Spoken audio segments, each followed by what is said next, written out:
Riddle me this, Batman. Did you ever wonder why, when we're working out at the gym, we tend to do so many things like one arm at a time or one leg at a time versus, kind of the old school workout methods where most things it's like all like push-ups and pulling and like stuff doing like two arms and squatting two legs all at the same time. Do you ever wonder why like we do so many unilateral movements?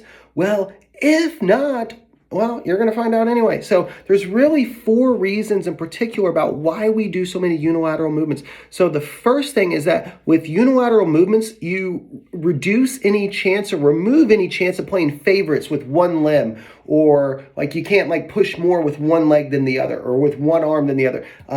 Because you're working one side at a time, you gotta each limb has to do an equal amount of work. So the first reason we do that is to make sure that we don't have like one side. We don't want you lopsided. So the second is because with unilateral movements, there tends to be a greater core stability demand.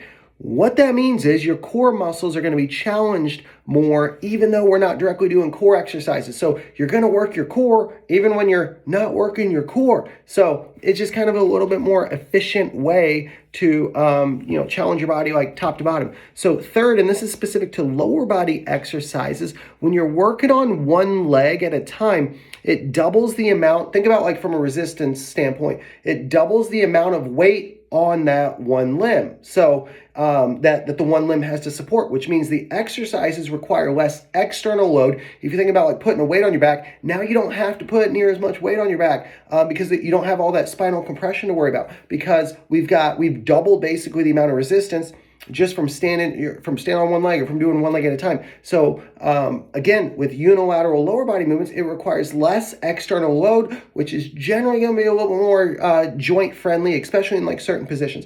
And then last but not least, the fourth and final reason why we love unilateral movements, and again, this is specific to lower body, is because there's a greater stability and balance requirement, which is extremely important for our more wiser clients that want to improve their balance. So it also, again, it really helps to improve your balance because you're having to stabilize and balance on one leg at a time. So I guess if you were, standing on your hands, then it would also apply to your arms. But anyway, so to wrap this up, this is not to say that 2-arm or 2-leg exercises are bad.